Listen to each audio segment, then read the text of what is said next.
मेरे बच्चे तो मुझे कहते हैं मम्मा आपके चेहरे से आपके सारे एक्सप्रेशन दिखते हैं। मुझे लगता है कि कभी भी किन्हीं भी आँखों में मरते दम तक सपनों की फसल नहीं सूखनी चाहिए। और उन्होंने अंग्रेज़ों का समय भी देखा, उन्होंने डाकुओं को भी देखा और पापा-मम्मी एक ही क्लास में पढ़ते थे लेकिन उनकी सगाई हो गई थी, उन्होंने किसी को नहीं बताया था, बल्कि एक-दूसरे से बच के चले जाते थे। अरे नहीं हमारे खूब झगड़े होते हैं, you shut up, you shut up. I am sure मेरे बीच में एक नियम तयशुदा था कि कोई भी रात का झगड़ा है या किसी भी दिन का वो अगले दिन नहीं जाना। मुझे याद है कि मैं ना बड़ी पौधों की कटिंग की चोरी करती हूँ। और मैं अच्छा, पौधों की बताइए। कटिंग की चोरी और किताबों की चोरी को चोरी नहीं मानती। ये आप दूसरे जेंडर से तात्पर्य? दूसरे जेंडर से मतलब अपने जेंडर में तो don't tell show it. Chekhov लिखते हैं कि मैं ये नहीं जानना चाहता तुमसे कि चांद निकला और चांदनी बिखर गई, तुम मुझे उस चांदनी को टूटे शीशे की दरार से निकलते हुए दिखाओ। मेरे दोनों दामाद मेरे बेटों जैसे हैं। पात्र टेढ़े होते हैं, अड़ब होते हैं। पात्र बहुत अड़ियल टट्टू होते हैं, पात्र आपको वहां ले जाएंगे जहां आप नहीं जाना चाहते हैं। नमस्ते, मैं पारुल। आज के एपिसोड में हमने बात की है सुप्रसिद्ध लेखक मनीषा कुलश्रेष्ठ जी से। हमारे देश में उनके जैसे लेखक बहुत कम हैं जिन्हें लोग इतना पसंद करते हैं। पर्सनली भी आजकल की यंग जनरेशन भी उनकी दीवानी है और लड़कियां तो खासकर। तो आज उनसे बहुत सारी बातें हुई हैं साहित्य से अलग। मनीषा कुलश्रेष्ठ को अगर आप जानना चाहते हैं तो ये पॉडकास्ट जरूर देखिएगा।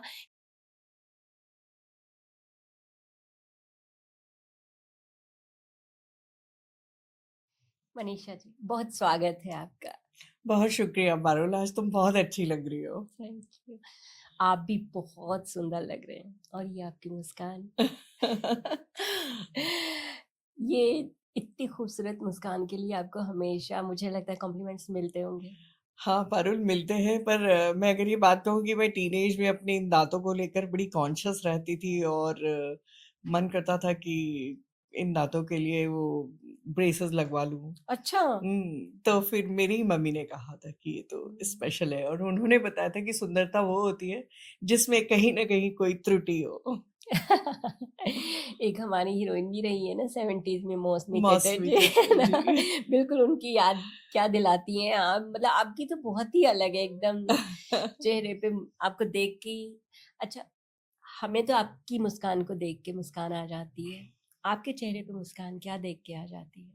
अगर मैं बात करूँ तो मेरे चेहरे पे मुस्कान अपने सारे अपने लोगों को देख के आती है और ख़ास तौर पे सुबह-सुबह मैं जब उठकर अपने गार्डन में जाती हूँ, तो वो मुझे बहुत मुस्कुराने का बायस लगता है। मैंने ना आपसे बात करने के लिए पूरे नोट्स बना के रखे हैं कि मैं आई हैं तो मिस ना करूं। सबसे पहले तो बहुत शुक्रिया भी मैं आपका कहना चाहती हूँ कि आप आए यहाँ पे। और आप क्या बिलीव करती हैं, जैसे इतनी खूबसूरत आप हैं तो आपको लगता है नजर लगती है किसी? मुझे नहीं लगता नज़र लगती है, पर हाँ, ये लगता है कि अगर आपके बारे में कुछ लोग बुरा चाह रहे हैं, तो मुझे लगता है कि नज़र तो नहीं लगती, पर हाँ, कहीं न कहीं आपके जो पॉज़िटिव ऑरा है, वो डिस्टर्ब होता है, नेगेटिव अगर आपके एनर्जी। आस-पास हम्म। नेगेटिविटी है तो। हम्म। मैं ना आपसे पूछना चाहती हूँ कि मनीषा कौन है और कैसी है, और आज वो कैसी है, और बचपन में वो कैसी थी और क्या सोचती थी, क्या चलता था मन में? मनीषा एक अगर मैं कहूँ तो बहुत ही पारदर्शी एक अस्तित्व है, जिसको बहुत ज़्यादा छुपाना नहीं आता और मैं मेरे बच्चे तो मुझे कहते हैं मम्मा आपके चेहरे से आपके सारे एक्सप्रेशन दिखते हैं। तो मुझे ये कमी भी लगती है अपनी और शायद ये खूबी भी हो सकती है और अगर मैं अपने बचपन की बात करूँ तो मैं टॉमबॉयिश थी, बहुत सारे सपने थे और आज जो मेरी उम्र है, आज भी मैंने सपने देखना बंद नहीं किया है। मुझे लगता है कि कभी भी किन्हीं भी आँखों में मरते दम तक सपनों की फसल नहीं सूखनी चाहिए। तो मैं बिलीव करती हूँ कि मैं स्वप्न दृष्टा हूँ। बचपन में भी सपने देखती थी? बहुत ज़्यादा और खुली आँखों वाले सपने खुली देखती आंखों थी, वाले। बहुत इमेजिनेशंस करती थी कि मैं ये हो जाऊँगी, मैं ये बन जाऊँगी, मेरा ऐसा घर होगा, मैं ये करूँगी। तो बहुत सारे सपने देखती थी और अब भी देखती हूँ। मैंने छोड़ा नहीं है सपने देखना। किसके साथ घर होगा ये भी देखती थी तब? कोई क्रश कोई? हाँ, मेरा एक सोचना था कि मैं वर्दी वाले से शादी करूँगी, जो अच्छा। मैंने की। ये मेरा ना टीनेज से लगता था, वर्दियाँ मुझे बड़ा इम्प्रेस करती थी, चाहे पुलिस की वर्दी हो, चाहे सेना की वर्दी हो, तो वर्दियाँ मुझे बहुत आकर्षित करती थी। वर्दी वाले तो बहुत लेट आए थे, लेकिन उससे पहले मैं पूछना चाहूंगी, पहला प्यार कहीं ना कहीं, पहला क्रश कह लो, पहला प्यार कह लो, आता ही हर किसी के जीवन में। मैं पूछना चाहती हूँ, वो फड़फड़ाता हुआ ऐसे आया था या तितली के पंखों की तरह धीरे धीरे, हल्का हल्का, क्या महसूस? अ, तितली के पंखों की तरह ही आया था क्योंकि मैं टीनेज थी और मेरी बहन की डेथ हो के चुकी थी।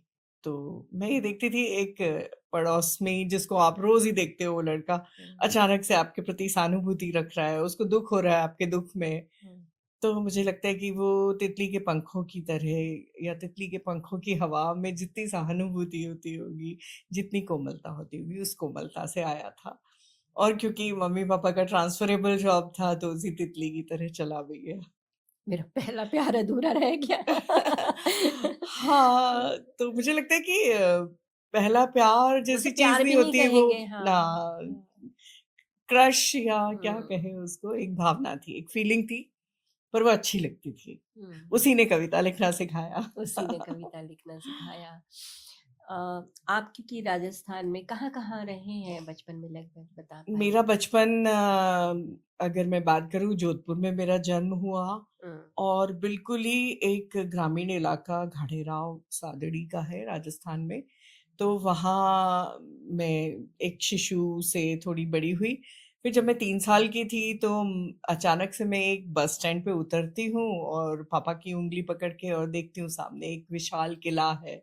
वो चित्तौड़गढ़ का किला था और वो किला मेरे जीवन से जीवन भर जुड़ा रहेगा। आज भी मैं उसके सपने देखती हूँ और वो किला कहीं न कहीं मेरे अस्तित्व में अंदर भीतर है। कहते हैं कि अजेय दुर्ग है चित्तौड़ का दुर्ग। हुँ, हुँ। तो ये जो आपने अभी बताया, ये आपकी जीवन की पहली याद थी? क्योंकि ऐसा बिल्कुल होता पहली याद थी है कि ना? क्योंकि मैं होता है, हमें पता है हाँ, कि हमें अपने लाइफ बिल्कुल। में पहली याद पहली ये है। यात्रा और आप उतर रहे हैं नहीं, होश यात्रा नहीं, सँभाल कर। याद, याद, बिल्कुल पहली पहली याद याद है, यही है। पहली याद थी चित्तौड़गढ़ के किले की और वो बस स्टैंड की पहली याद है। ओके। आपने अपनी बहन का ज़िक्र किया। मैंने ये आपके एक और इंटरव्यू में भी ये बात सुनी है कि आप कहीं गई हुई थी और जब आप वापस आई तो आपके माता-पिता द्वारा आपको बताया गया कि आपकी वो बहन नहीं रही है। क्या उम्र थी उस वक़्त आपकी? मैं 12 साल की थी। 12 साल तो समझने के लिए काफ़ी बड़ा होता बिल्कुल। है। मैं यहाँ एक सवाल आपसे पूछना चाहती हूँ कि आपके माँ-बाप ने अ उस समय तो यही सोच के नहीं बताया होगा कि उस बच्चे को इस दुख से दूर रखा जाए, और उनकी सोच अपनी जगह बिल्कुल सही थी।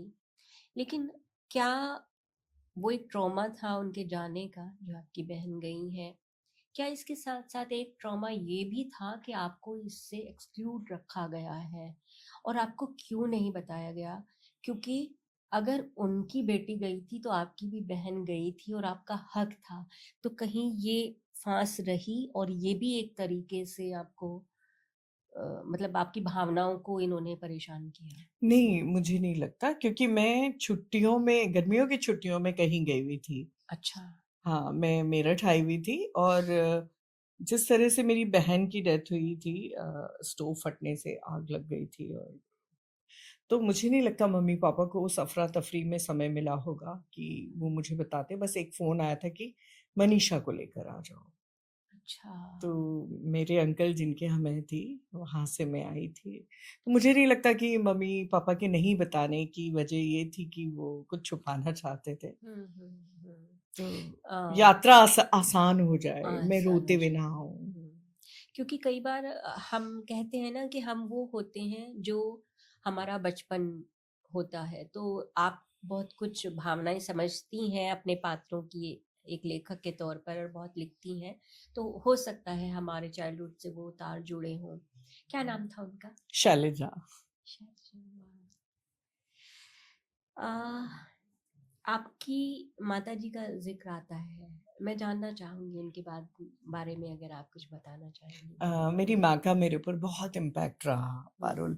और मेरी माँ एक जमींदार परिवार से थी। अच्छा।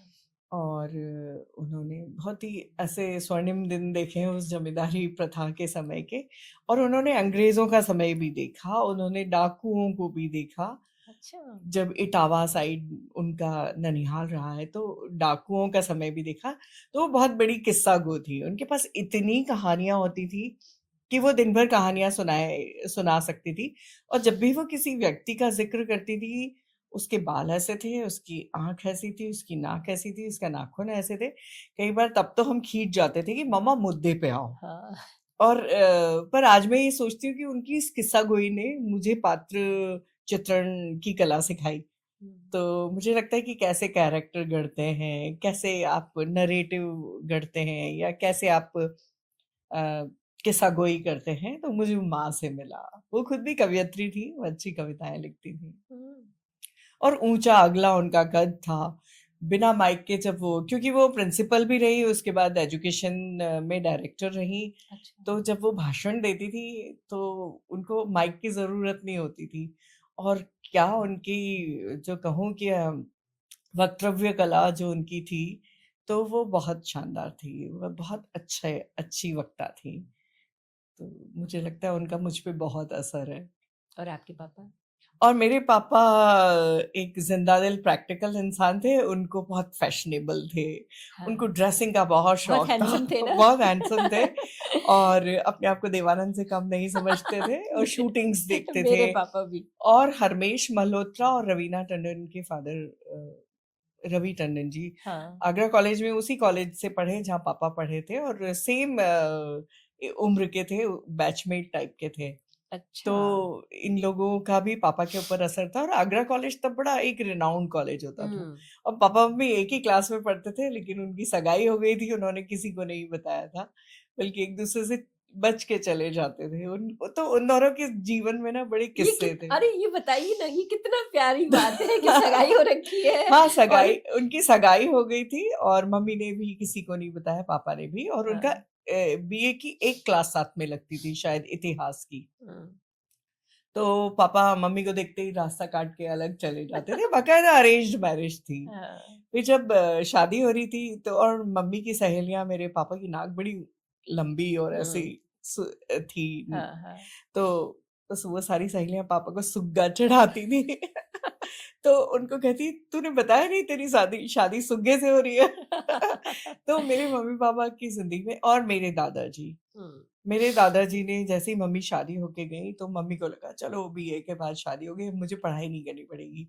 लेकिन दादाजी शादी के एक सप्ताह बाद कहते हैं, बहू चलो तुम्हारा एमए में एडमिशन करा के आते हैं। और मेरे दादाजी उन्हें लेके, मतलब उस समय में भी हम लोगों के यहाँ पढ़ाई का बड़ा महत्व था। आपके दादाजी जो थे वो बड़े विद्वान थे ना? हाँ, मेरे दादाजी बहुत इतिहासकार भी थे। और क्योंकि वो तहसीलदार रहे, तो उनको नक्शों में बड़ा रुचि थी, नक्शे और इन सब में। तो उन्होंने सरस्वती का विलुप्त उद्गम को खोजा था। जब अच्छा। वो बहुत बूढ़े हो गए थे, और 98 इयर्स की उम्र में भी चश्मा लगा के नक्शे पे झुके हुए दिखते थे, तो हम पूछते थे बाबा क्या कर रहे हैं? तो वो बताते थे कि, और उनसे किसी भी शहर का इतिहास पूछ लो, किसी भी कस्बे का जो आगरा के आसपास था, तो जब वो बताते थे किरावली की किराए वली, अरावली का किनारा। तो अच्छा। वो इतने विद्वान थे इन सब चीजों में कि मुझे लगता है कि उनकी विद्वता का असर हम सब बच्चों पे पड़ा। असर, पूरा असर। मतलब एक तरफ तो वो इतने जबरदस्त रिसर्चर हो हैं, हाँ। और उधर आपकी मम्मी लेखक कवित्री। तो आपके लिए तो कोई चारा ही नहीं बचता था। हाँ, कुछ और जी, करने का। कुछ और करने का। बिल्कुल। अच्छा, फिर आपने बताया कि मेरी शादी वर्दी वाले से मुझे वर्दी चाहिए वाले थे। से। और शादी हुई, पहली पोस्टिंग सर की कहाँ थी अंशु जी की? हमारी पहली पोस्टिंग अंशु की, तो जब हमारी शादी फिक्स हुई तब वो भटिंडा थे। अच्छा। और तब राजीव गांधी जी का मर्डर होके ओ। चुका था। तो भटिंडा में बिल्कुल ऐसा कर्फ्यू वाला माहौल था, हम्म बिल्कुल रेड अलर्ट जिसको कहते हैं। हम्म तो ऐसे माहौल में हमारी भटिंडा में पहली मुलाकात हुई हम्म और उसी माहौल में सगाई हुई, और फिर उसके बाद जब वो वहाँ से पोस्टिंग होगी उनकी, तब हमारी शादी हुई। तो वो जो पोस्टिंग हुई थी वो थी सिलचर, जिसको हम कहें कुंभीग्राम, कछार वैली, उसके उस तरफ बांग्लादेश और इस बीच में एक वैली और इस तरफ अच्छा भारत। अच्छा तो ऐसी जगह जहाँ पे टी गार्डन्स थे और झरने बहते थे, नदियाँ निकलती थी। तो जब मुझे याद है कि हमारी पोस्टिंग, और पर वहाँ पे काफ़ी तूफ़ान वग़ैरह आया करते थे।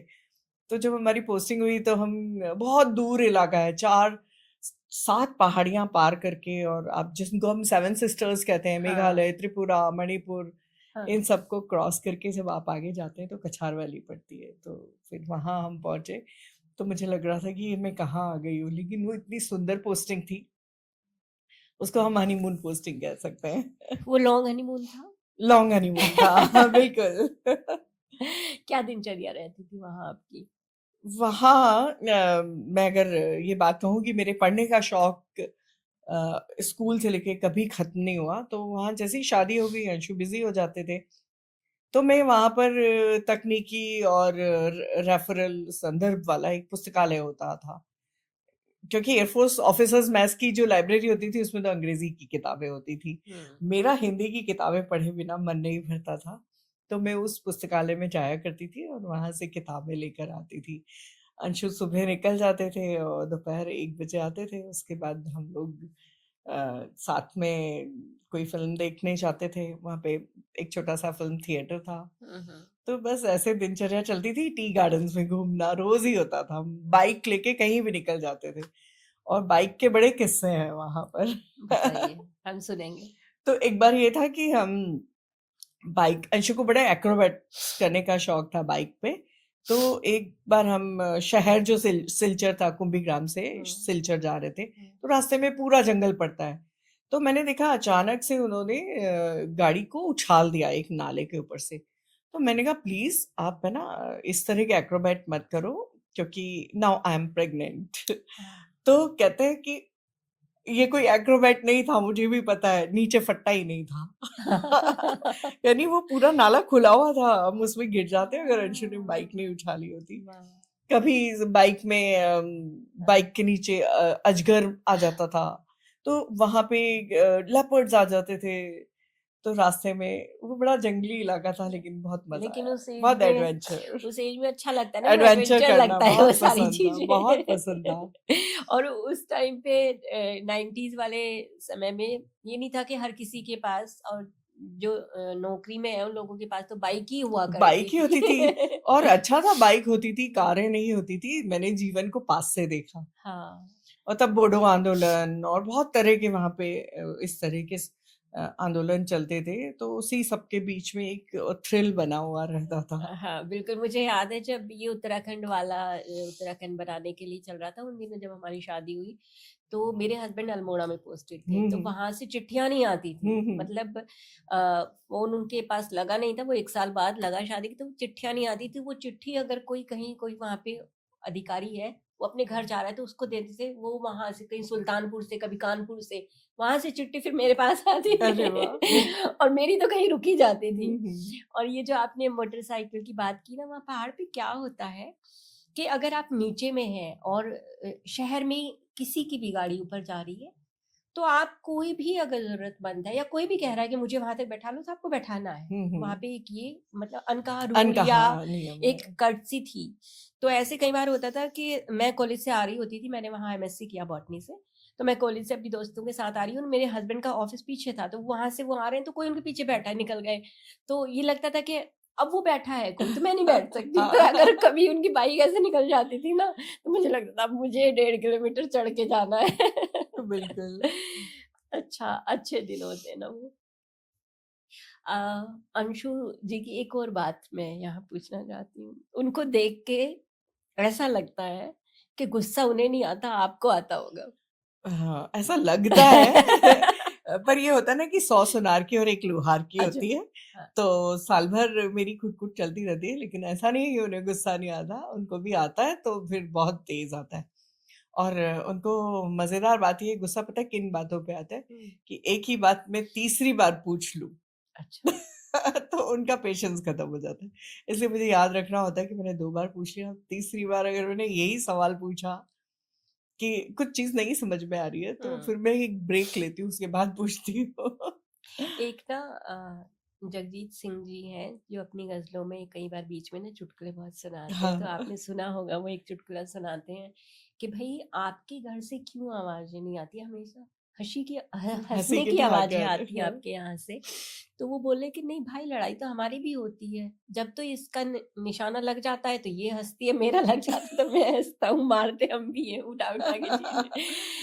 तो आपने कैसे इस चीज़ को वो किया? मैं ये नहीं पूछूँगी कि झगड़े होते हैं या नहीं, मनमुटाव भी ना कह लें, अलग-अलग मत तो होता ही है। अरे नहीं, हमारे खूब झगड़े होते हैं, यू शट अप, सब कुछ होता है।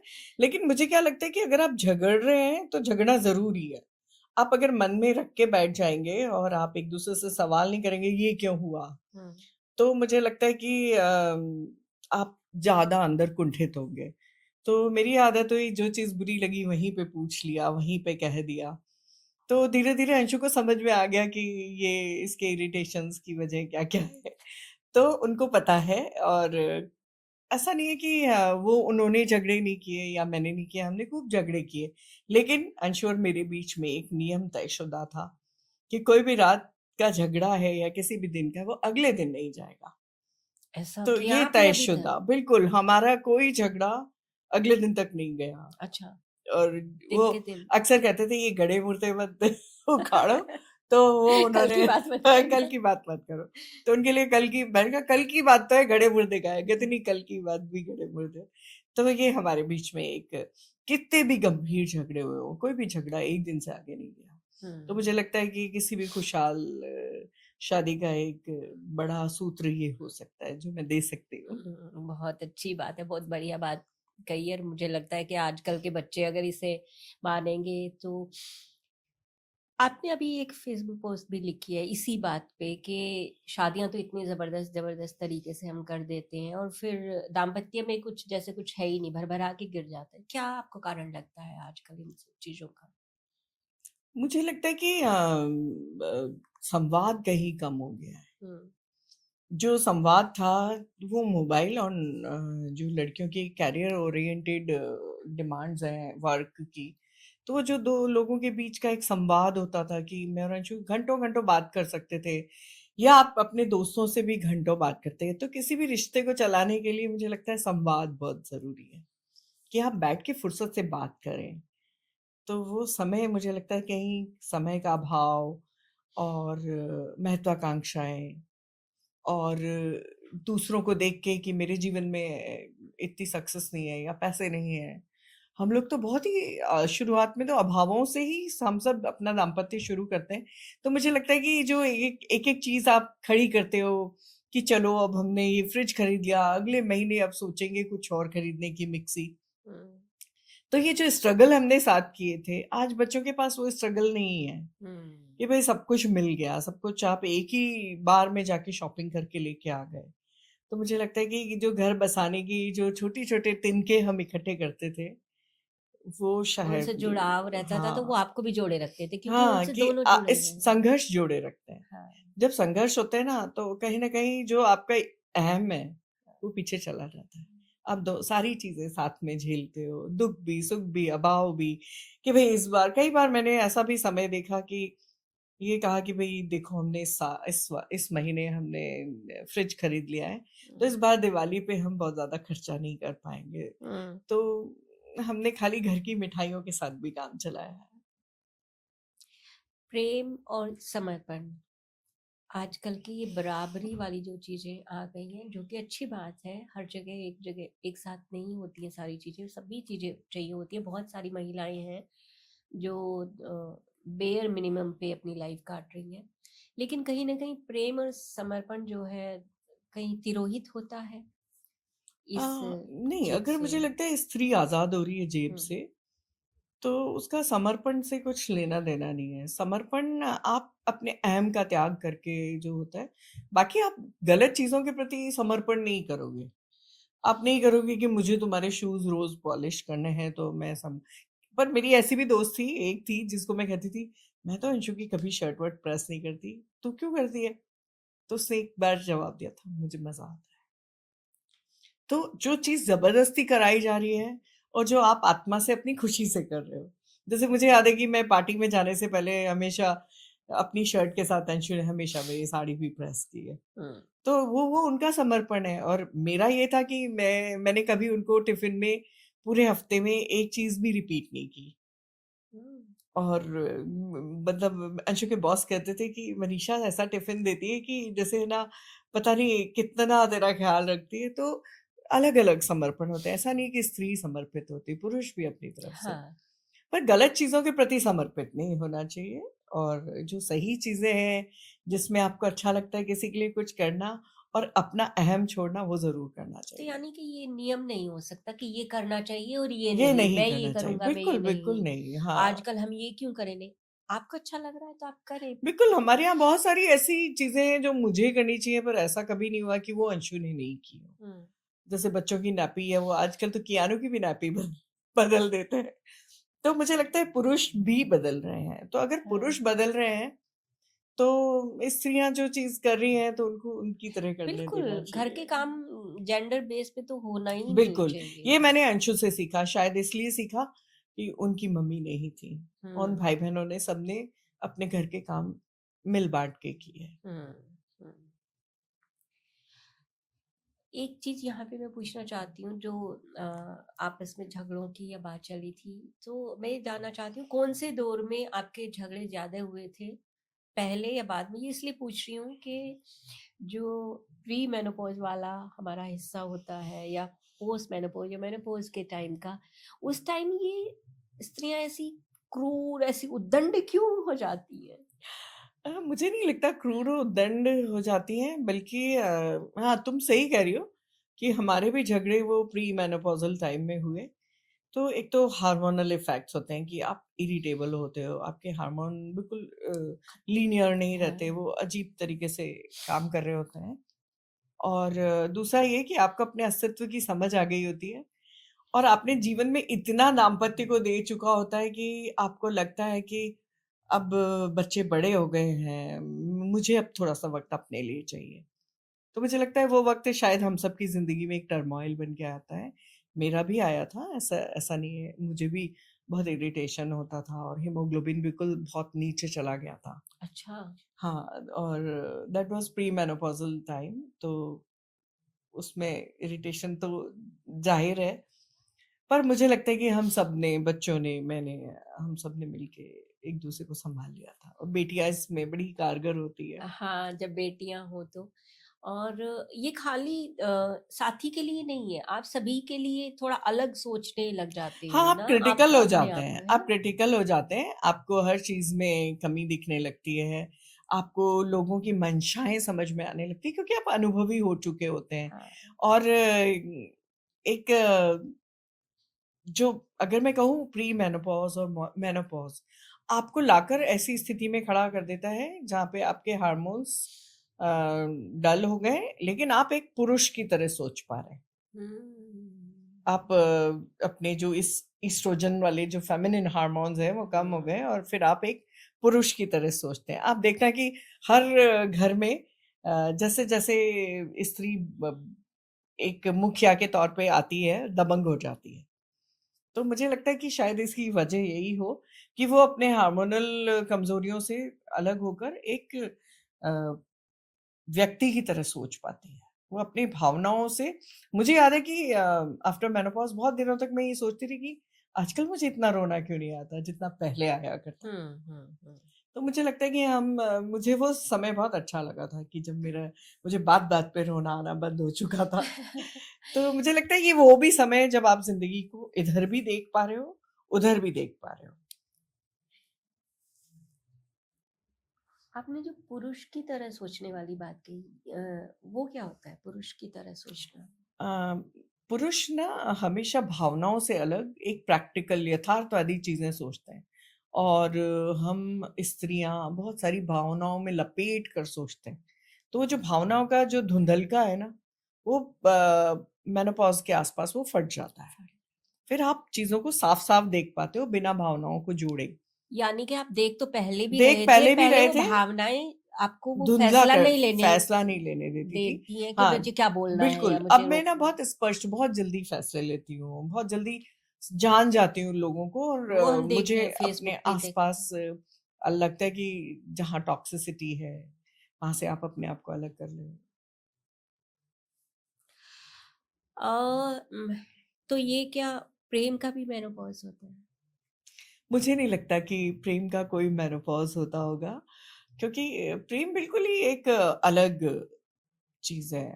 प्रेम को मैं केवल पति पत्नी या स्त्री पुरुष के प्रेम की तरह नहीं देखती, मैं एक लगाव की तरह, मित्रता की तरह देखती हूँ। क्योंकि मेरे लिए प्रेम मित्रता का प्रतीक है। मुझे मतलब केवल प्रेम और दैहिक आकर्षण से ज्यादा मित्रताएं आकर्षित करती हैं। हम्म। मेरे को मित्र होना ज्यादा अच्छा लगता है, और मुझे लगता है कि जहाँ भी प्रेम या भावनात्मकता या दैहिक आकर्षण आ जाते हैं, वहाँ एक स्वस्थ मित्रता खत्म होने लगती है। ये आप दूसरे जेंडर से मित्रता की बात कर रही हैं? हाँ, मैंने दूसरे जेंडर से मित्रता, अपने जेंडर में तो आपके मित्र हैं? हाँ, मेरे बहुत सारे मित्र हैं, और उन मित्रों से मेरे परिवार वाले सब वाकिफ हैं और मिलते जुलते हैं। कितने महत्वपूर्ण हैं हमारी लाइफ में, चाहे वो मेल हो चाहे फीमेल हो, मित्र कितने जरूरी हैं? मेरे लिए मित्र बहुत जरूरी है। मेरी तो फीमेल फ्रेंड्स भी ऐसे हैं जो मेरे साथ में जीवन में हर मौके पे आके खड़ी होती हैं, और पुरुष मित्र भी ऐसे हैं जिनका मेरे जीवन में बहुत अहम रोल है। हम्म। आपके लेखन में भी? लेखन में एक हद तक, हम्म। एक हद तक अगर वो साहित्यिक मित्र हैं तो हम्म। निश्चित तौर पे मैं उनको अपनी पांडुलिपि या कुछ अपना लिखा हुआ शेयर करती हूँ। हम्म। आपने लिखना तो 15 साल की उम्र में, है ना, हाँ, मैंने कविताएं 15 साल की उम्र में शुरू लिखना कर शुरू दिया कर था? दिया था। और फिर शादी के बाद आपने छपना शुरू किया 28-29 के आसपास? नहीं नहीं, मेरे को बाकायदा साहित्य अकादमी का युवा सम्मान मिल चुका था, राजस्थान साहित्य अकादमी का, कॉलेज में ही। अच्छा। हाँ, मुझे राजस्थान साहित्य अकादमी से चंद्रदेव शर्मा पुरस्कार मिल चुका था गद्य लेखन के लिए, और मैं ये तब किस पहले भी छपती थी। ये किस उम्र की बात है? ये 21 साल की बात है। अरे वाह! तो उसके बाद क्योंकि शादी हुई, शादी के बाद एकदम जीवन एकदम बदल गया। एक के बाद एक दोनों बच्चे हुए। प्रेम हो जाता है ना फिर शादी के बाद तो प्रेम भी, उसमें। और मेरे साथ तो ये था कि मुझे ऐसा कभी नहीं हुआ कि मुझे समय नहीं मिला हो, क्योंकि हाँ। अंशु की नौकरी ऐसी थी कि मुझे पूरा अपना समय मिलता था। हम्म। तो उस समय में मैंने बकायदा कविताएं लिखना जारी रखा था, लेकिन छपने की एक महत्वाकांक्षा कम हो गई थी, और फिर एक दूरी हो गई थी इस पूरे हिंदी समाज से। बिल्कुल, मैं नॉर्थ ईस्ट में ज्यादा रही हूँ, हाँ। तो वो नॉर्थ ईस्ट में पत्रिकाएं नहीं आती थी। फिर जब मैं राजस्थान लौट कर आई हूँ, और जब मैं नाल पहुंची हूँ बीकानेर, तो वहां पे मुझे साहित्यिक माहौल मिला, रेडियो मिला, और इस तरह के साथी मिले जहाँ पे लिखने पढ़ने वाले। तो फिर दोबारा से मेरी रुचि जगी, और मैंने वापस हंस मंगाना, पत्रिकाएं मंगाना शुरू किया, और फिर लिखना शुरू किया। और लेखन आपकी लाइफ में आया और इतने अच्छे से आया, लेकिन उसमें उसके साथ ही पर्यावरण के लिए इतनी जागरूकता ये कहाँ से आई, ये कब आई? पर्यावरण, अगर मैं बात करूँ तो मेरा परिवार जूलॉजिस्टों का परिवार है। अच्छा। मेरे ताऊजी बहुत बड़े जूलॉजिस्ट थे। मेरे भाई, जिनको मनोज भैया मेरे दादा, वो पर्यावरण और ऑर्निथोलॉजिस्ट हैं, जिसको कहें पक्षी वैज्ञानिक हैं। मेरी बहन जूलॉजिस्ट हैं, और उन्होंने बहुत सारे काम किए, फ्लैमिंगोज पे काम किए हैं, उन्होंने सॉल्ट लेक्स पे काम किए हैं। अच्छा। तो हमारा परिवार शुरू से पर्यावरणवादियों का परिवार रहा। तो मेरी भी रुचि, और अगर मेरा जूलॉजी में एमएससी में एडमिशन हो गया होता तो हम्म। शायद मैं लेखक नहीं, पर्यावरणविद होती। तो ये बचपन से था। चिड़ियों को पहचानना। आपका एमएससी बॉटनी में तो एडमिशन हुआ था, हाँ। बॉटनी एमएससी तो आपने छोड़ दिया और उधर पौधों के पीछे पड़ गई, ये क्या चक्कर हुआ? हुआ ये कि अगर आप बॉटनी समझती हो तो टैक्सोनॉमी बहुत बोरिंग सब्जेक्ट होता है मैंने एमएससी किया है बॉटनी से। बॉटनी में। हाँ, तो पारुल, तो टैक्सोनॉमी जब आया तो मैं तो परेशान हो गई। और हालांकि जूलॉजी में भी आता, पर क्या, जूलॉजी मेरा पहला प्यार था, क्योंकि घर में पूरा माहौल जीव जंतुओं के प्रति, और फिशरीज में मेरे ताऊजी थे। तो मेरा जूलॉजी में नहीं होके बॉटनी में हुआ, जो बेमन से हुआ था। तो 2 महीने पढ़ाई करने के बाद मुझे पता चला हिंदी में अभी भी एडमिशन चालू है। तो मैं पहुंच गई, मैंने ले लिया, और आधा साल निकल गया, तब मम्मी को पता चला मैं बॉटनी में नहीं, हिंदी में एमए कर रही हूँ।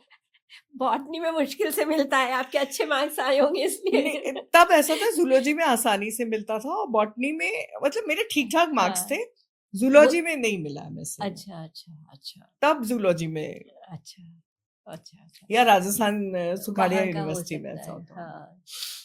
मेरे लिए तो अच्छा था, मैंने अल्मोड़ा से बॉटनी में किया, तो अरे सोचो कितनी सुंदर जगह मतलब से। हम लोग प्रैक्टिकल के लिए जाते थे, जैसे पेड़ की नपाई का प्रैक्टिकल है, अरे तो वाह, चल जा रहे हैं वहां पे, वो देवदार कितना खड़े हुए हैं, सुंदर बहुत पारुल। खूबसूरत था। और प्रोफेसर सारे इतने अच्छे थे, जो मतलब एक होते ना दिल से पढ़ाते हैं, बहुत खूबसूरत पर मुझे समय था। रिग्रेट नहीं है, क्योंकि मैंने अपना पौधा प्रेम और हाँ वो सब जारी रखा, हाँ। और पौधों के बारे में नहीं, पढ़ना आप इतना जानना। अच्छी जानकारी रखती है। बल्कि मैं आपसे पूछना चाहूंगी कि लोग कई जो प्लांट्स अपने घर में लगाना चाहते हैं, थोड़ी बहुत अगर जगह भी है, कई बार तो इसलिए नहीं लगाते यार, तो उनकी इतनी सारी देखभाल करनी हाँ, पड़ती है। बहुत ज्यादा। दूसरा, हमें नाम वाम तो इनके पता नहीं है, कोई पूछेगा तो क्या करेंगे? तो आप क्या सलाह देंगी एनवायरमेंटल सस्टेनेबिलिटी के लिए, कि हम उसमें कुछ हेल्प कर सके अपने घर में? वो क्या 5 चीजें होनी चाहिए जो हमें करनी चाहिए डेली लाइफ में? बिल्कुल, देखो पारुल, मधुमक्खियां गायब हो रही हैं, हाँ। तो जरूरी है कि आप फूलों के ऐसे पेड़ लगाएं जो आपके एनवायरनमेंट के आसपास के ही हों। हम्म।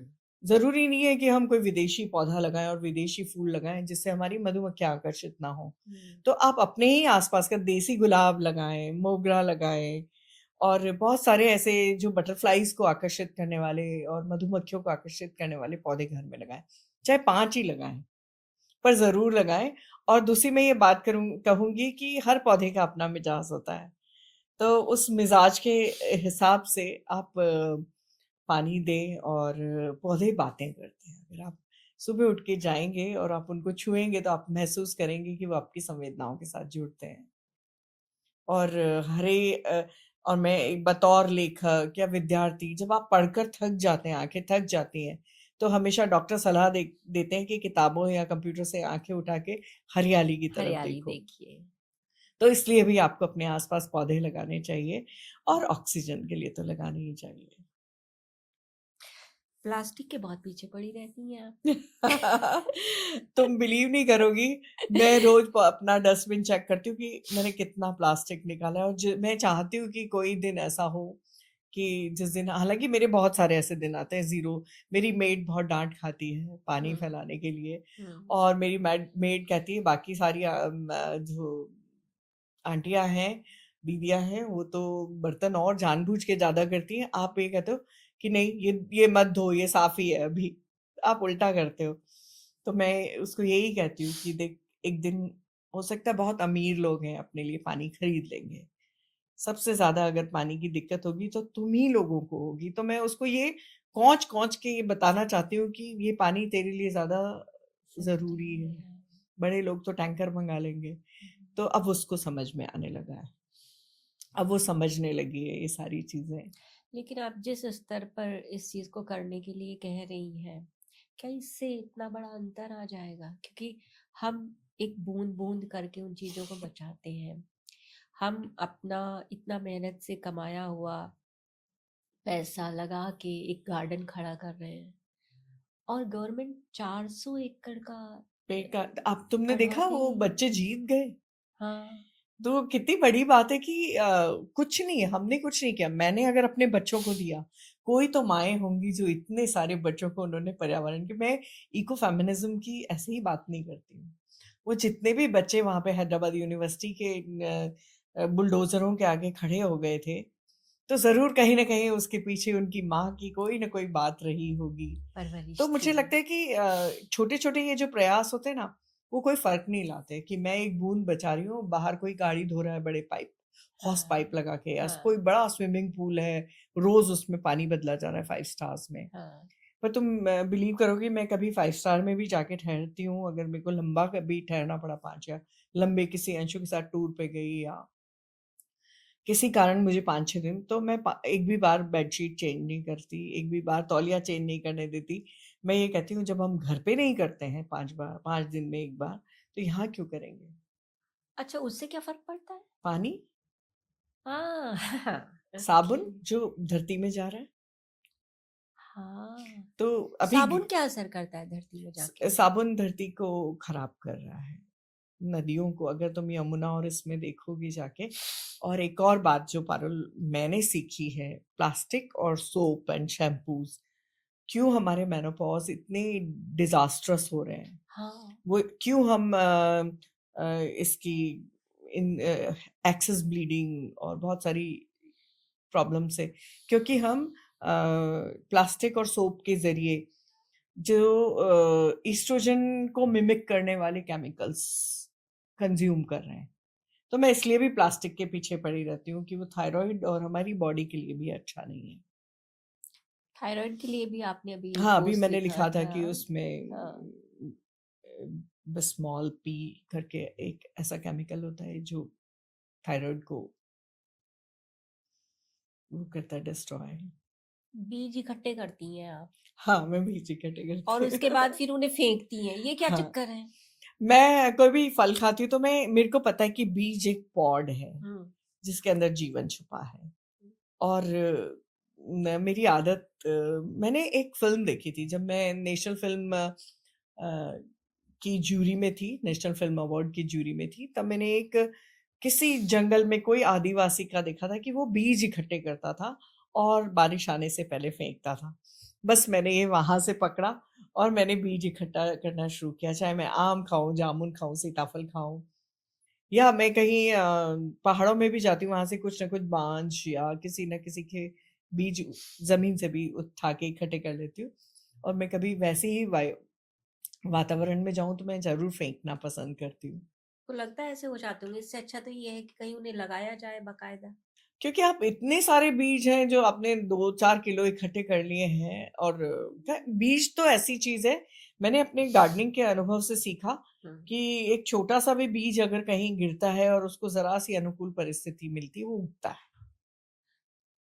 यानी कि अगर आपके पास फार्म हाउस नहीं है, तो आप अपने लॉन में, लॉन नहीं है तो गार्डन नहीं है तो बालकनी बालकनी में में फल फलदार भी लगा सकते फलदार भी हैं। लगाते हैं लोग, तुम अगर देखोगे तो यूट्यूब मुझे भरा पड़ा है। मान लो मुझे एक गार्डन शुरू करना है, गार्डनिंग स्टार्ट करनी है, तो उसके लिए आप एक तरीका बताइए किस टेरेस तरीके से? गार्डनिंग, हाँ, टेरेस बिल्कुल। गार्डनिंग हाँ, मुझे बहुत छोटी-सी बालकनी है मेरे पास, जैसे यहाँ सबसे पहले नहीं है। वाटरप्रूफिंग चाहिएगी। जी, अगर वाटरप्रूफिंग है तो उसके बाद बहुत सारे ऐसे ना ग्रो बैग्स आते हैं। जी, ग्रो बैग्स क्या करते हैं, लाइट वेट होते हैं। जी।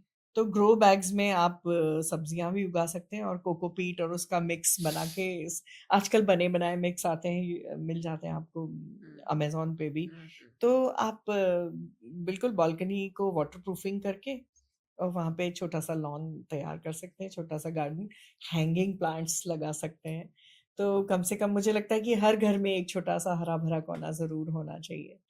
तो वहाँ पे अगर आप अपनी मसालदानी देखेंगे ना, हाँ, आपको नहीं खरीदने हैं बीज। अपनी मसालदानी खोलिए, राई के बीज बिखेर दीजिए, मेथी डाल दीजिए, धनिया साबुत डाल दीजिए, तो कुछ तो ग्रीन उगाएगा। हाँ, वाह! मतलब कुछ भी हो ग्रीन आना ग्रीन चाहिए, आना है चाहिए, ना? और जो कोई कहते हैं ना ज़रूरी नहीं। माइक्रो ग्रीन्स खानी चाहिए, तो हाँ, आप माइक्रो ग्रीन्स खा भी सकते हैं। तो ऐसे भी, और कोई फूलों के पौधे तो लगा ही सकते हैं। हाँ, कोई ज़रूरी नहीं है कि गुलाब सारे तो सीधे कटिंग से लग जाते हैं। मुझे हाँ, याद है कि बिल्कुल। मैं ना बड़ी पौधों की कटिंग की चोरी करती हूँ। और मैं अच्छा, पौधों की बताइए। कटिंग की चोरी और किताबों की चोरी को चोरी नहीं चोरी मानती। नहीं मानती है। तो अच्छा। मैंने बहुत, अंशु ने मुझे डांटा भी है कि तू ऐसे चुरा रही थी वहां से मैंने कहा मैं कटिंग ही तो चुरा रही हूँ, पूरा पेड़ थोड़ी काट पूरा लाई। पेड़ तो नहीं चुरा के, गमला तो नहीं चुराया, तो कटिंग्स चुरा लेनी चाहिए। चुराती थी हम, अभी भी चुराती हाँ, हूँ। कहीं मुझे कोई पौधा मिल गया उसकी कटिंग ले लेते हो। ओके। और क्या-क्या बोगनविलिया, चुराया? कभी चोरी की लाइफ में? बोगनविलिया की कटिंग्स चुराई हैं, और कभी-कभी जैसे कोई टिपिकल लिलीज हैं, तो वो बल्ब से उगाते हैं, तो बहुत हाँ। एक बड़ा झुंड है, तो उसमें से बल्ब्स निकाल लिए। तो आप इसमें सहायता ही कर रहे हैं पौधों को अपनी जनसंख्या बढ़ाने में। ये तो चोर भी कुछ भी कह देगा, मैं भी किसी की सहायता कर रहा हूँ, इन्हें इनसे पैसा संभल नहीं रहा था, मैंने संभाल लिया। नहीं तो पौधों की चोरी नहीं चोरी होती। नहीं होती, सही बात है। अ, अब वायु प्रदूषण के लिए वो तो हमने नहीं फैलाया है, वो तो हम कुछ नहीं करते हैं, तो उससे हम कैसे रोक सकते हैं और हम क्यों रोकें? हम कम से कम हम जो कचरा जलाते हैं, हाँ, कई लोग कचरा जलाना, तो सबसे बड़ी मूर्खता है। आप कचरा जला के ना अपने आसपास को साफ नहीं कर रहे, अपना पूरा वायुमंडल में कार्बन एक्स्ट्रा भेज रहे हैं। तो ये हुँ, कचरा जलाने वाली जो चीजें हैं, उनको तो हम रोक सकते हैं। हुँ, मेरे और गैस एक और बात जो हाँ, मैंने अपने बच्चों से सीखी, जी, कि वो सैनिटरी पैड्स इस्तेमाल नहीं करते मेरे बच्चे, कप इस्तेमाल करते हैं। तो अच्छा। आप बहुत सारी ऐसी चीजों को जिनसे आप पॉल्यूशन हो सकता है, अपने बच्चों से भी सीखते हैं। हुँ, हुँ। और पर्यावरण के लिए जैसे एक पेड़ काटने की बात, चलो हमने अभी जो तेलंगाना में देखा वो तो बहुत बड़ा एरिया था। अभी आप पिछले दिनों एक पोस्ट लिख रही हैं, शीरीष का पेड़ किसी ने अपने घर से कटवा लिया कि गंदगी हो रही है, तो वो गंदगी हो रही थी, उनको क्यों आप मना कर रही हैं? जब गंदगी हो रही थी तो हटा मेरी दो तो अपने बहुत घर लड़ाइयाँ होती हैं लोगों से। से। अंशु कहते हैं तुम रजनी बन रही हो। जो एक सीरीज हाँ, आती थी आती ना, थी, यस। तो मैंने कहा मैं ना पेड़ नहीं कटने दूंगी। तो मेरी ना अपने आस पड़ोसियों से, एक तो कुत्तों को भगाने को लेकर और पेड़ों को लेकर बड़े कभी कभी तू मैं हो जाती है। हुँ, क्योंकि ऐसे नहीं, मैं उनको समझाती हूँ कि भाई पेड़ से ज्यादा गंदगी तो मनुष्य कर रहे हैं ना। हुँ। पेड़ क्या गंदगी कर रहे हैं, तो सारे खाद में मिल जाएंगे। पर मैं अब उनको कहने की जगह खुद करने लगी हूँ। जानवरों के लिए भी आप वो रहती हैं, आपको मतलब ये लगता है कि जानवर हो, पेड़ पौधे हों और इंसान हो, सब बराबर यहाँ रहने सहजीवन, चाहिए। मेरा मेरा मेरा यकीन है सहजीवन में। मैं तो मधुमक्खियाँ, तुम बिलीव करोगी मेरे घर में एक मॉनिटर लिजर्ड रहती थी, और मेरी मेड कहती थी आपके घर में गोयरा रहता है, ये रहता है, वो रहता है, भगा दो उसको, किसी को बुला के पकड़वा दो। मैंने कभी नहीं किया। वो ऐसे ही रहता था, वो जानता था मेरे निकलने का टाइम, वो मुझे देखता था और निश्चिंत रहता था कि ये लोग हार्म नहीं पहुंचाएंगे। हाँ, और सांप भी आते हैं तो हम सर्प मित्र को बुलाते हैं अच्छा। और जंगल में सांप छुड़वाते हैं। कभी हमारे घर में जीव हत्या नहीं होती, घोंसले नहीं उजाड़े जाते। वाह!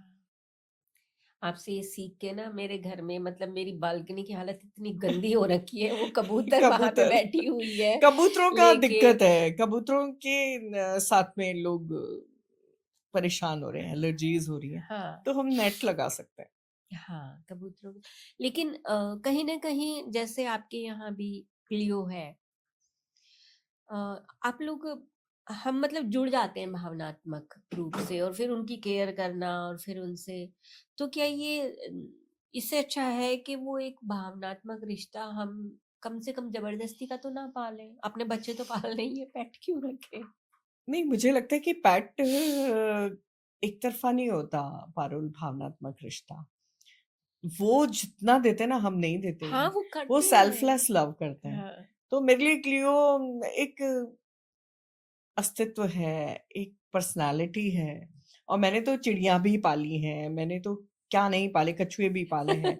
तो मैंने जीव पाले हैं, सबकी एक पर्सनालिटी थी। हुँ, क्लियो थोड़ी एटीट्यूड वाली है, ये है। बस बड़ा बबली था और दोस्त था। हाँ, हाँ, पीलू और बहुत सारे ऐसे, जो जितनी भी चिड़िया और कछुए पाले, सबका एक पर्सनालिटी थी।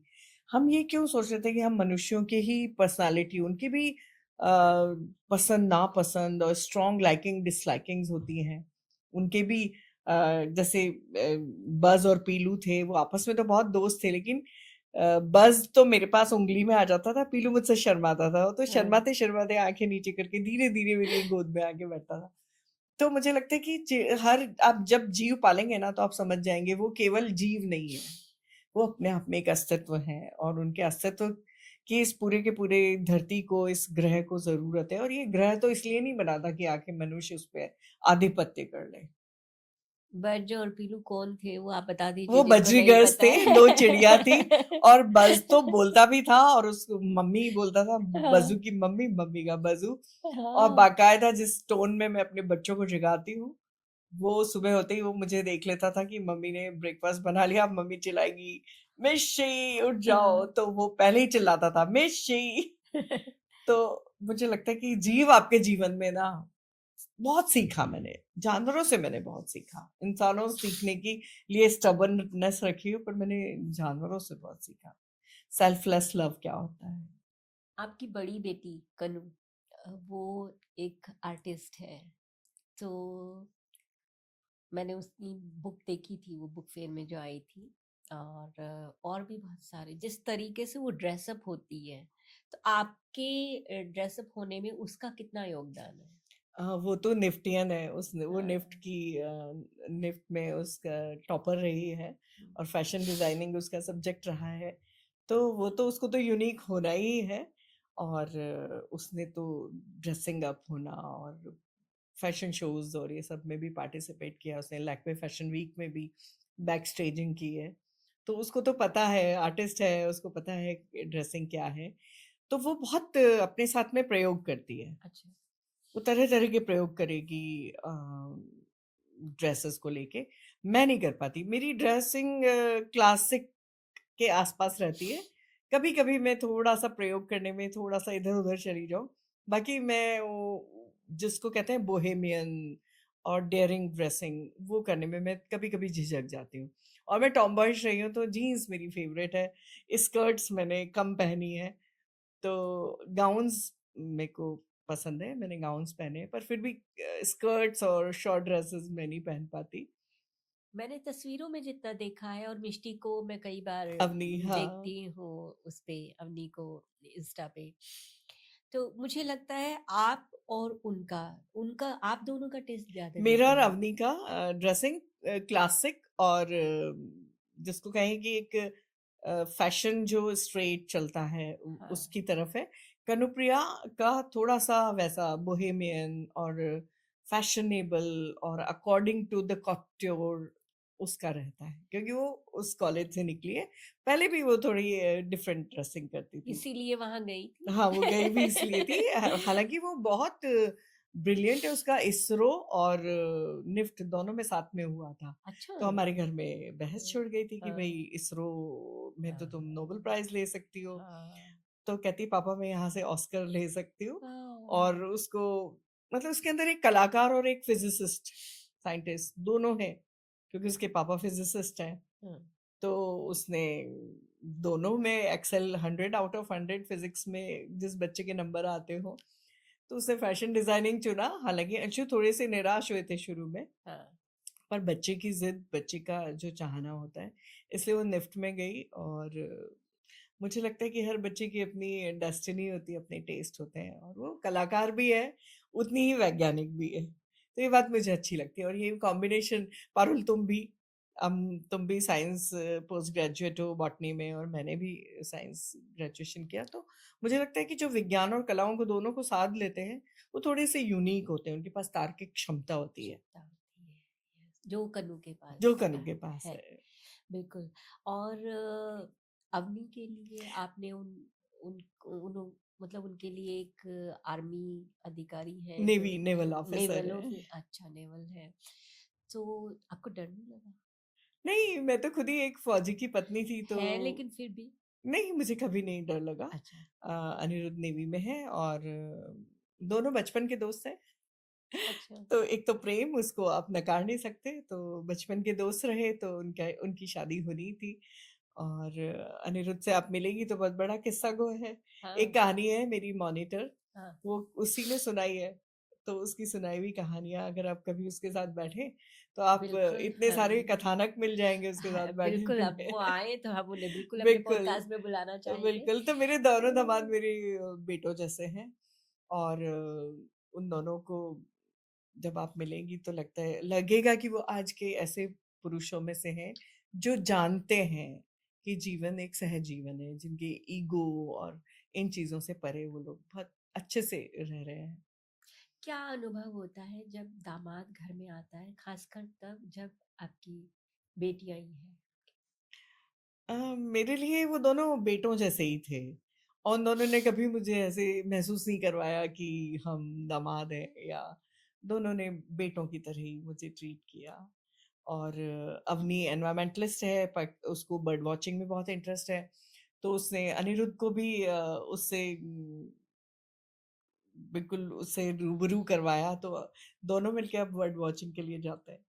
तो मुझे लगता है कि आज की जो जनरेशन है ना बहुत अच्छे से कोप करती है, अगर वो प्रेम विवाह करते हैं और पुराने दोस्त रह चुके हैं, तो मुझे लगता है कि उनके विवाह बहुत सक्सेसफुल होते हैं। और अभी उन्होंने वो एक जो शिड्डू है वो भी हाँ, और आप तो अडॉप्ट किया जानती है। हैं अवनी मेरी तरह जीव बिल्कुल, प्रेमी है, हाँ। मुझसे ज़्यादा है। मतलब मैं कहूँ कि वो मेरे से 10 हाथ ज़्यादा है। वो किसी भी मैंने कहा तुझे ही क्यों दिखते हैं सारे जानवर जो हुँ। इधर-उधर परेशान हो रहे होते हैं।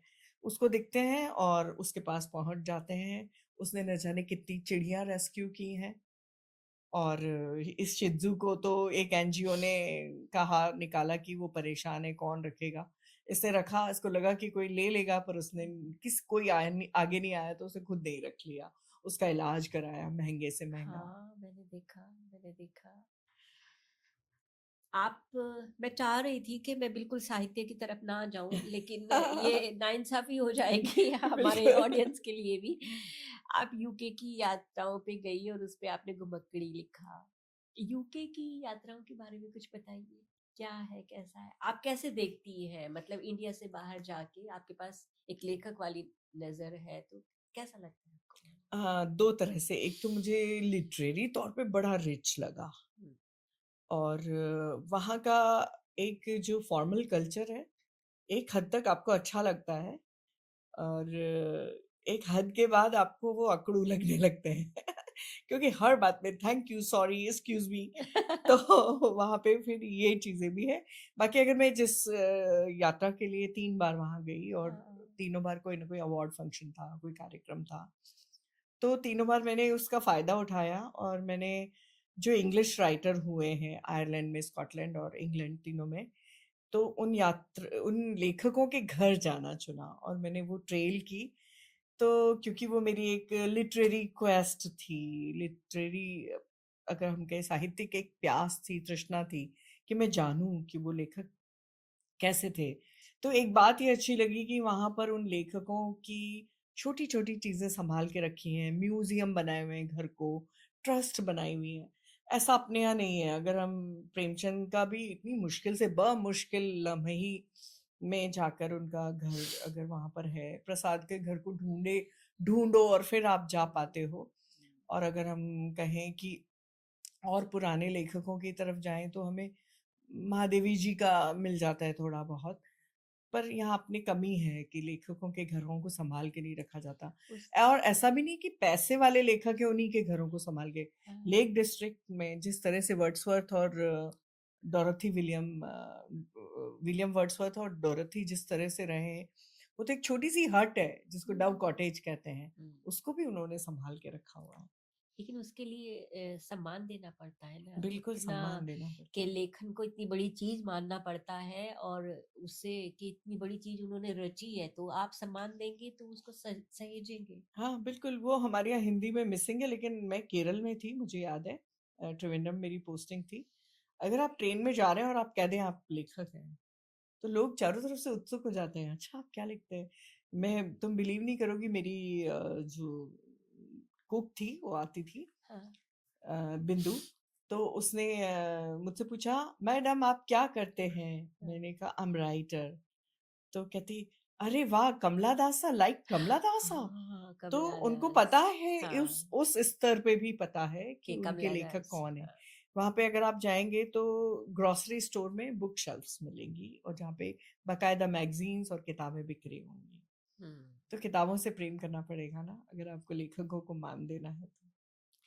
अब वहाँ आपका अनुभव कैसा रहा? वहाँ यूके में जैसे आप म्यूज़ियम वग़ैरह में जा रही थी और थोड़ा-सा ना मतलब वो फ़िल्मों में दिखाते हैं या कुछ वो कुछ ऐसा भूत-वूत भी आपको दिखे वहाँ म्यूज़ियम में नहीं कहीं? म्यूज़ियम्स में तो नहीं, अगर एडिनबरा को बोले तो हाँ। एडिनबरा को कहा जाता है कि वहाँ पे घोस्ट टूर्स होते हैं बाकायदा, और कहते हैं कि वहाँ पे कुछ इतनी सारी इस तरह की घटनाएँ, वो मैंने एक अपने आर्टिकल में भी लिखा है। तो वहाँ पर एक कब्र थी हाँ। और किसी बहुत पुरानी किसी लड़की की कब्र थी, और मैं तो वहाँ से चली जा रही थी, और वो शॉर्टकट था हमारे होटल तक। एडिनबरा के कासल से होटल तक के लिए वो एक जो कब्रगाह था वो एक शॉर्टकट था। तो अंशु ने कहा चल इधर से, क्योंकि हम इतने दिन रहते हैं एक जगह पे कि हम रास्ते जान जाएं। हाँ। तो हम 4-5 दिन वहाँ पे थे, तो हम उस रास्ते से निकल रहे थे और मैंने आस-पास देखा कि अचानक मुझे एक महक आई। मैंने आस-पास देखा, कहीं कोई फूल नहीं खिला था, कहीं कोई लोबान नहीं जला था, और मैंने पास जाके देखा तो एक अ, 19वीं सदी की किसी स्त्री का वहाँ पर कोई कब्र थी, बहुत सुंदर-सी बनी हुई।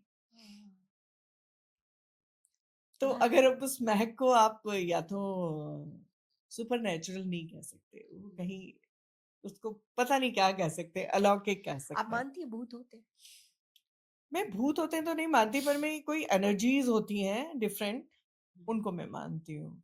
वो मैं महसूस करती हूँ। मल्लिका वाला किस्सा वो हमें बताइए, मल्लिका वाला भी किस्सा अगर मैं कहूँ तो वो एनर्जी थी। है ना? हाँ, तो मल्लिका का 2 किस्से हैं।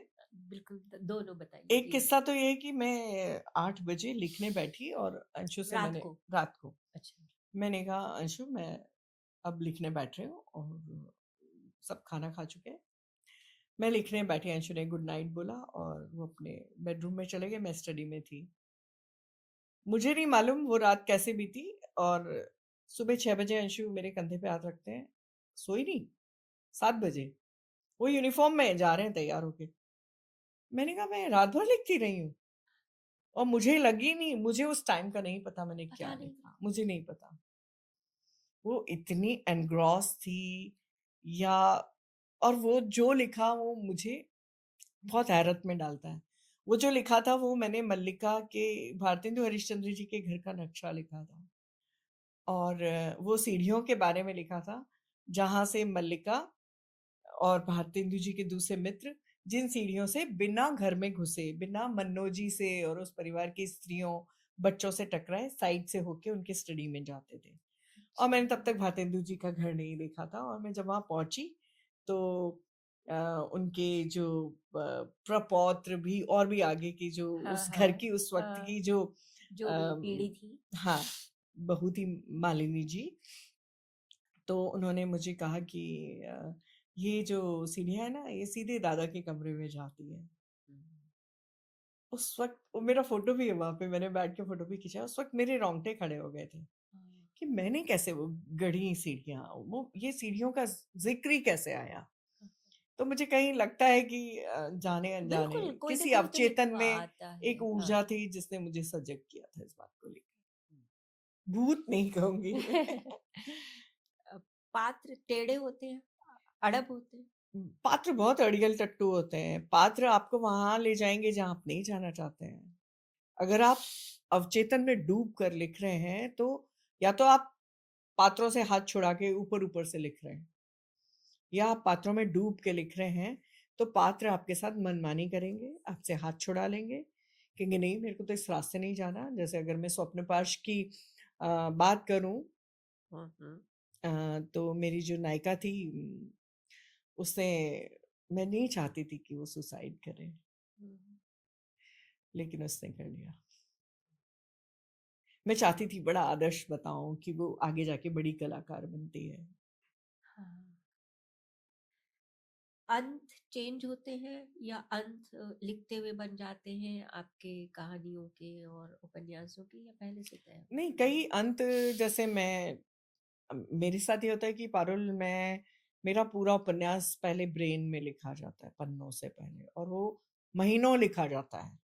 चल रहा होता है, मैं वॉक कर रही हूँ चल रहा है, मैं खाना बना रही हूँ चल रहा है, मैं कहीं भी घूम रही हूँ वो चल रहा है। जब तक मेरे नायक-नायिकाओं के कपड़े भी डिसाइड हो जाते हैं, उनकी पर्सनैलिटी डिसाइड हो जाती है, तब वो पन्नों पे आता है। अच्छा। पर जो मैंने अंत सोचा होता है, निश्चित तौर पे वो अंत या तो आगे किसी और अंत में बदलता है या फिर वो अंत किसी दूसरी तरह से होता है। ये है, गलियाँ बदल जाती हैं, लेकिन जो मंज़िलें हैं वो नहीं बदलती, वो वहीं रहती हैं। बहुत अच्छी बातें आप लेखन के लिए बता रही हैं और कथा कहन को भी आप लेके आई हैं। इतने सारे आलोचना के साथ भी आप कथा कहन को लेके जो है चली जा रही हैं। मतलब एक जैसे छोटी-सी गुड़िया होती है ना, कोई लड़की अपनी गुड़िया को लेके और अपना एक झोला-सा लेके चल दी उसके आज पीछे वो दोपहर में। भावनात्मक बात है, क्योंकि मैं हिंदी साहित्य में जब आई थी, जी।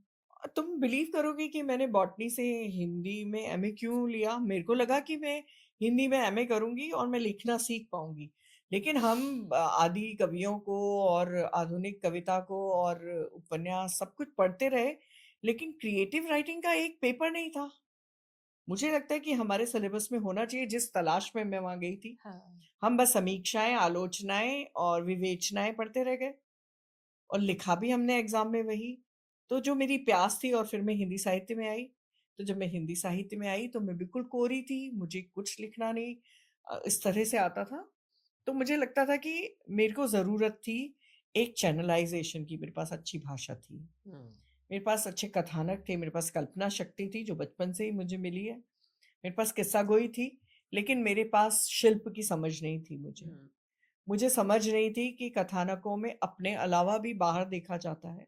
हुँ। हमेशा आप शुरुआत अपने जैसी कहानियों से करते हो, अपने हाँ, दाम्पत्य, हाँ, अपने प्रेम, अपनी जीवन। हाँ। तो मुझे समझ बहुत सारी पत्रिकाएँ पढ़ के आई, तब मैंने पहली कहानी कठपुतलियाँ लिखी। पहली कहानी अपने से बाहर लिखी।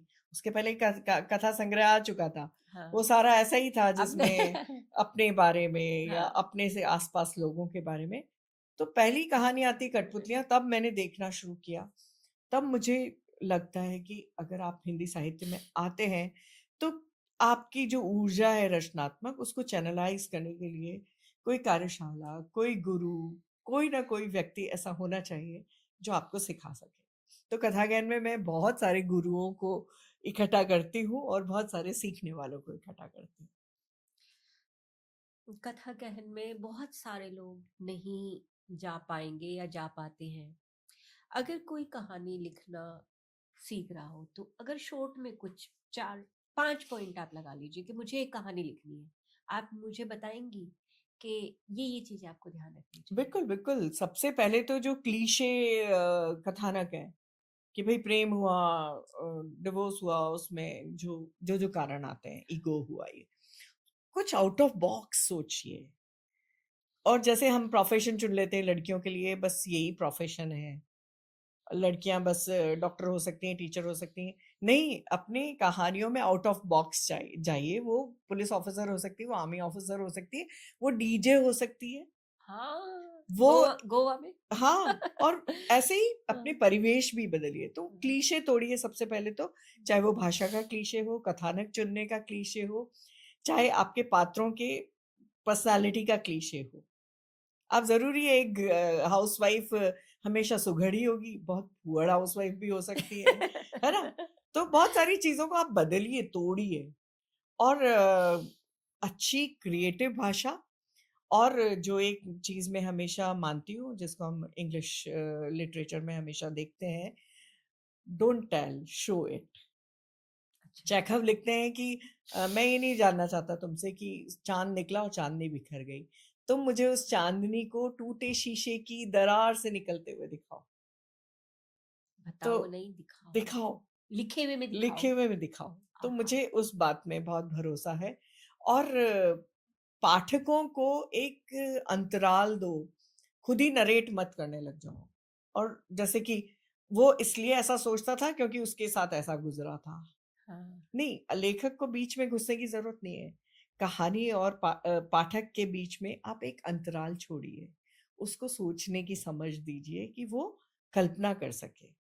तो मैं ये चीज़ें ज़रूर सिखाना चाहती हूँ लोगों को। कल्पना, और आप कर ही भी रही हैं। कल्पना हाँ, है। मेरी हाँ। क्लासेस में तो 1 या 2 सेशन लेती हूँ, हुँ। पर बाकी पर मैं जो अपने हमारे जो मेंटर्स आते हैं उनको मैं हमेशा फ़ोन करती हूँ, आप क्या सिखाने वाले हैं? आप ये बताइए आप क्या करने वाले हो? उनको दुखी कर देती हूँ। इसे आप और बड़ा क्यों नहीं करती? मास्टर क्लासेस की तरह इसे ऑनलाइन क्यों नहीं लेके आती? इससे बहुत ज़्यादा यंग जो जनरेशन है उन्हें फ़ायदा होगा। ऑनलाइन में मेरे को वही बहुत सारा समय चाहिए, रिकॉर्डिंग्स ये वो।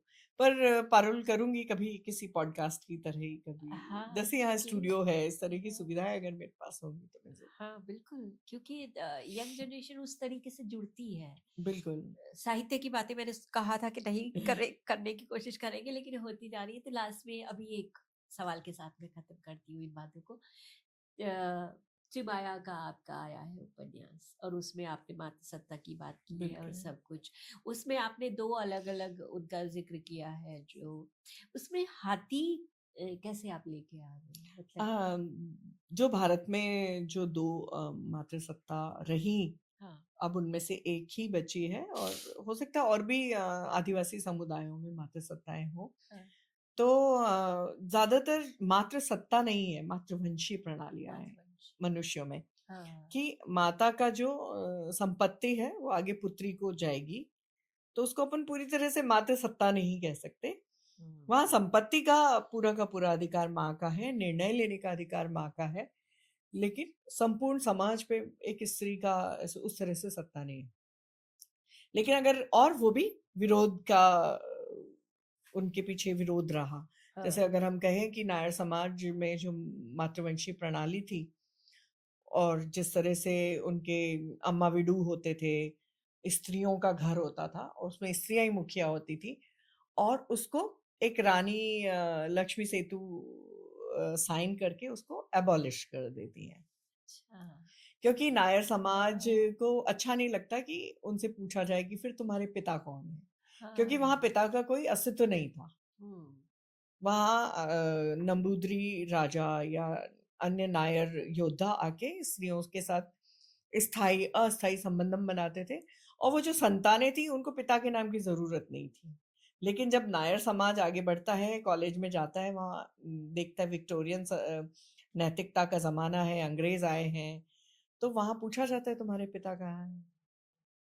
तो इस बात पे उनको शर्म आती है। फिर सारा समुदाय मिलके इस मातृवंशीय प्रणाली को ख़त्म करता है और राजा रवि वर्मा की एक पेंटिंग है, उसमें एक नायर स्त्री है, वो ऐसे इशारा कर रही है। तो उस पेंटिंग का शीर्षक उन्होंने दिया हियर कम्स द पापा। हाँ, वो नायर समाज में पिता के आने की आहट थी। तो उसको ख़त्म कर दिया। अगर हम खासी समुदाय में जाएँ, वहाँ पे भी विरोध हो रहा है कि जब संपत्ति का अधिकार बेटे और बेटी का एक है पूरे संविधान में, तो नायर समाज में वो अधिकार केवल बेटी को क्यों मिले? तो वहाँ पे भी विरोध के स्वर हैं। लेकिन हाथियों को देखिए, हाथियों में सदियों से मानव से पहले से मातृसत्ता चली आ रही है और वहाँ कोई विरोध नहीं है। और तुम बिलीव करोगी जब हाथियों में सत्ता परिवर्तन होता है तो कोई खून-खराबा नहीं होता। हथनियाँ अपने विवेक से निर्णय लेती हैं और एक हथनी को लीडर बना देती है उसके अनुभवों ये में। सब आपको कैसे पता चला? अरे मैं जल्दापारा रही हूँ और हाथियों के आसपास रही हूँ और मैंने हाथियों पे बहुत सारी किताबें पढ़ी हैं और जैसे कि तुम्हारा रुचि बॉटनी रही है तो मेरी ज़ूलॉजी में और जानवरों में रही।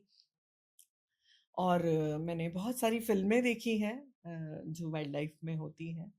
तो उन फ़िल्मों में भी मैंने देखा मातृसत्ता का जब परिवर्तन होता है, मुखिया हथनी मर जाती है, तो सबसे आगे जो दूसरी अनुभवी स्त्री है, अनुभवी हथनी है, वो आके सँभाल लेती है।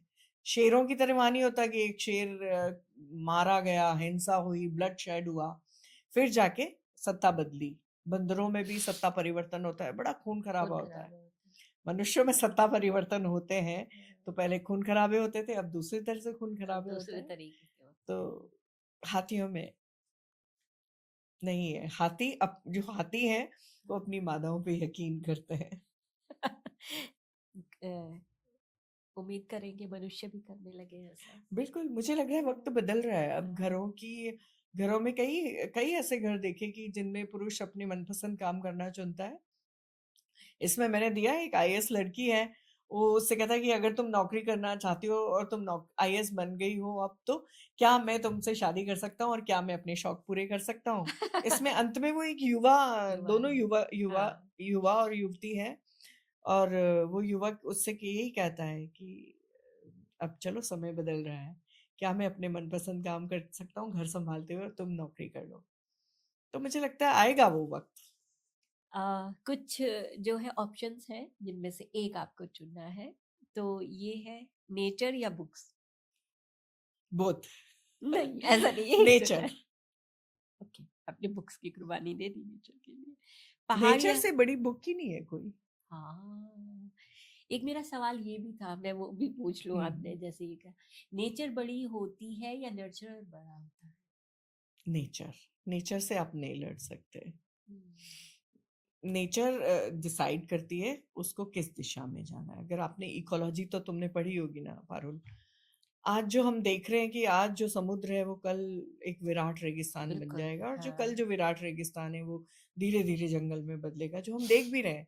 अगर थार को देखें तो बहुत बदल रहा है। ऐसा ही होता है तो हमेशा। मुझे ये लगता है कि नेचर अपने आप में बहुत बड़ा है। हाँ, नर्चर नहीं होगा वो तब भी, वो तब भी जिएगी, वो तब हाँ। भी ग्रो करेगी।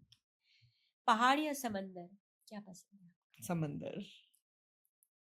आपकी सुबह की शुरुआत चाय से होती है, कॉफी से? चाय, टिपिकल चाय, देसी। बिल्कुल। अगर आपको एक शब्द में परिभाषित करना हो तो क्या शब्द होगा, मनीषा?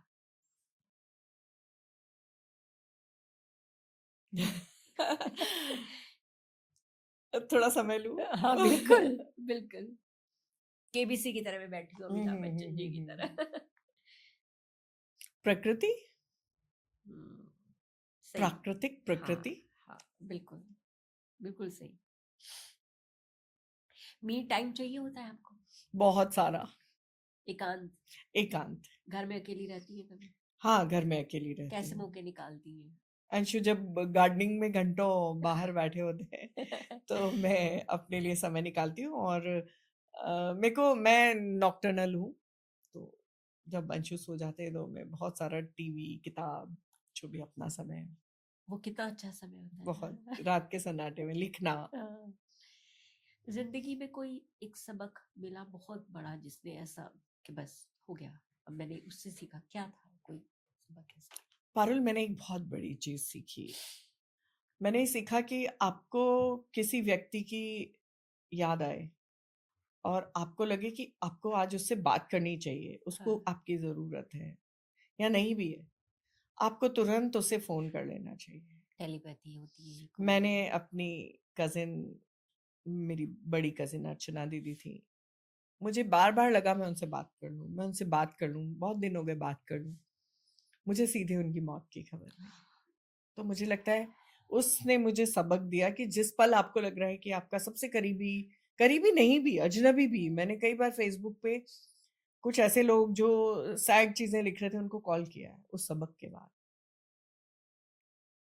कि या आपको कभी भी ऐसा लगे कि आपको उस व्यक्ति से बात करनी चाहिए, आपको उसी वक्त बात कर लेनी चाहिए, कल पे नहीं टालना चाहिए। जिंदगी की तीसरी कसम।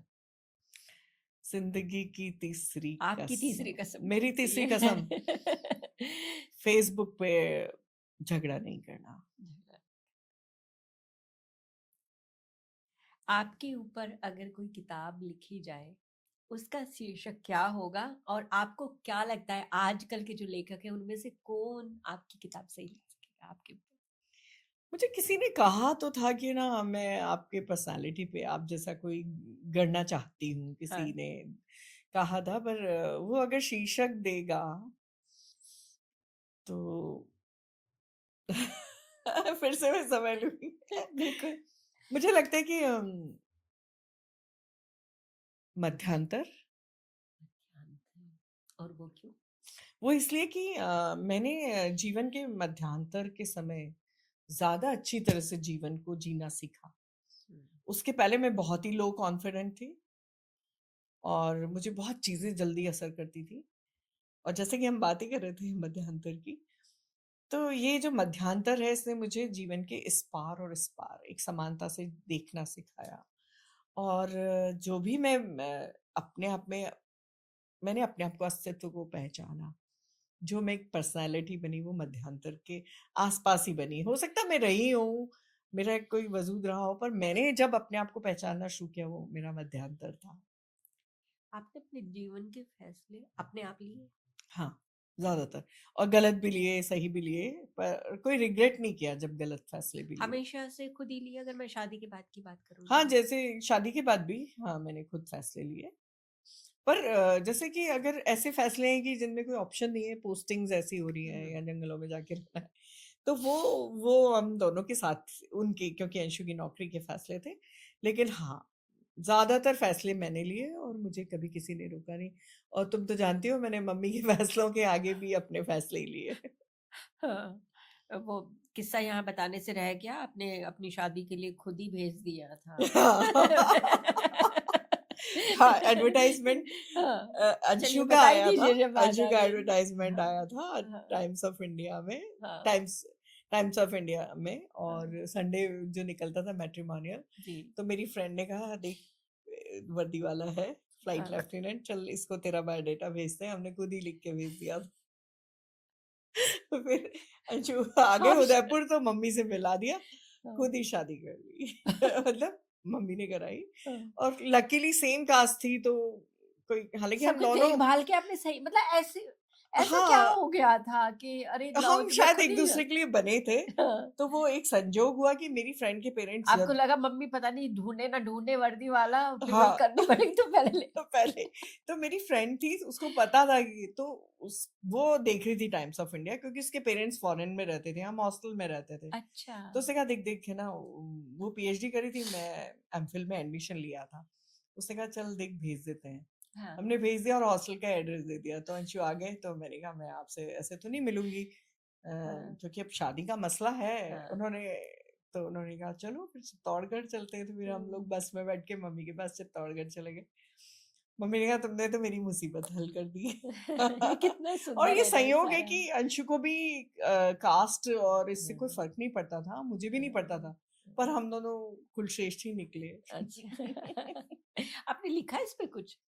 अभी तक तो नहीं, तो पर लिखिए ना, ये कितना जब मैं सुंदर लिखूंगी आगे है। जरूर लिखूंगी। अगर टाइम मशीन हो तो आप कौन से दौर में जाना चाहेंगे? मैं अपने टीन्स में जाना चाहूंगी। बस यहीं तक?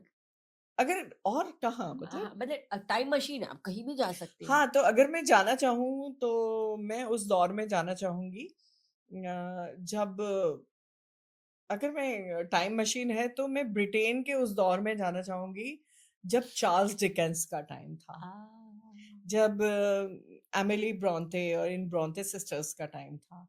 मैं उस समय में जाना चाहूँगी और मैं उस समय की जो ये विद्रोही स्त्रियाँ हैं उनको देखना चाहूँगी। वाह! और मैं मल्लिका को देखना चाहूँगी। अगर एक साड़ी है, हाँ, मल्लिका को हमें हमें भी लेके बिल्कुल। चलिए। अगर एक साड़ी है और वो आपको देनी है, कन्नू को देंगी या मिष्टी को? अम्मी अच्छा, दोनों की पसंद अलग-अलग है। तो हाँ, अगर एक साड़ी एक है ही है। और उसके पर्टिकुलर कुछ रंग हैं, हुँ, तो वो मैं मिशी को दूँगी, और कुछ दूसरे रंग हैं तो वो कनुप्रिया को जाएगी। तो वो रंग पे निर्भर करता है कि उसका रंग क्या होगा। अगर एक खून माफ़ हो तो किसका करेंगी?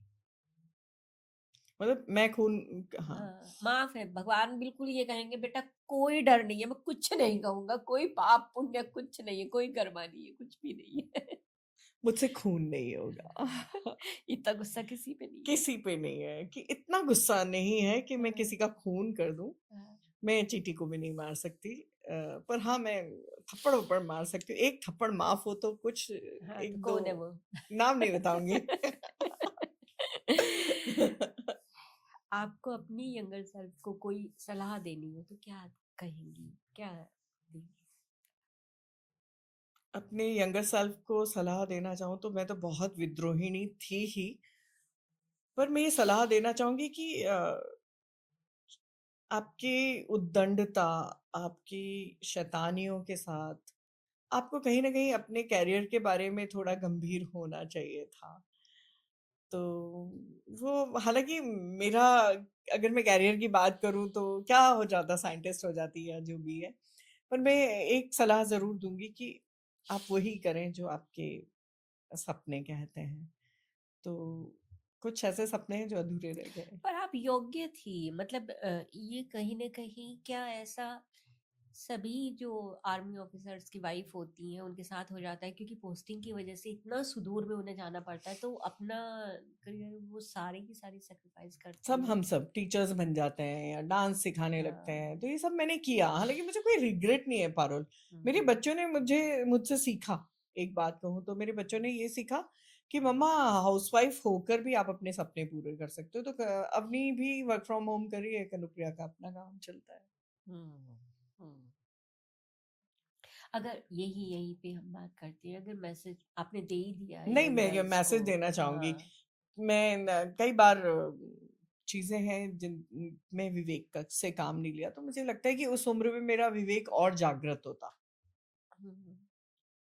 जैसे आज बच्चे हैं, हम उतने मैच्योर नहीं थे, हम लोग बहुत बुद्धू टाइप के थे। हाँ, मेरा तो कई बार मन करता है मैं अपनी जो छोटी है उसे खींच के थप्पड़ मारूँ। ये क्या किया था? है ना? हाँ, कई कई बार अपने कान पकड़ने का मन करता है। हाँ, वो मतलब कुछ चीज़ें ऐसी हैं जिनके दोषी हम खुद थे।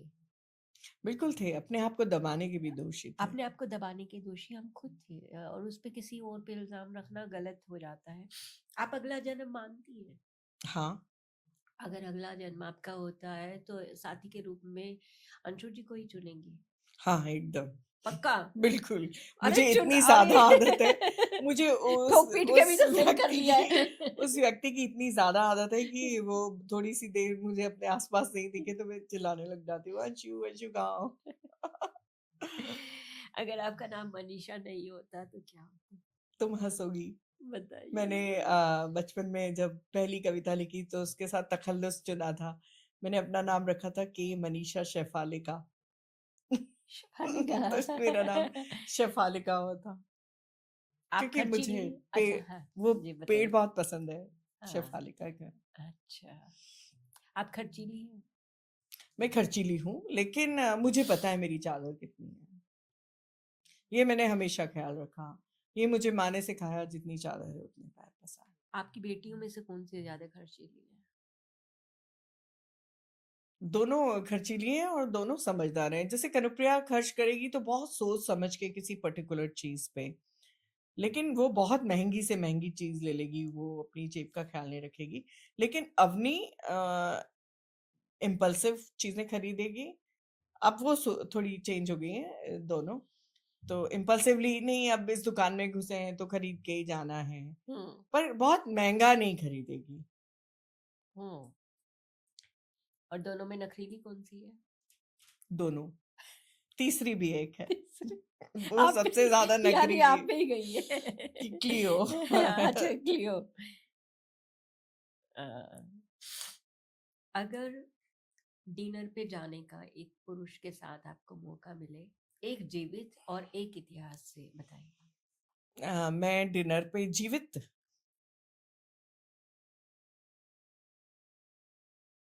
जीवित में किसके साथ डिनर पे खाऊँगी? इतना सोचना पड़ रहा है, मुझसे पूछो मेरा तो नाम ऐसे तैयार मिलेगा।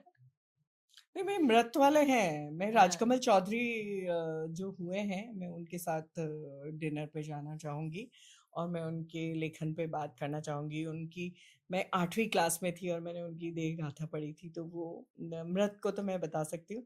जीवित में कंट्रोवर्सी हो जाएगी।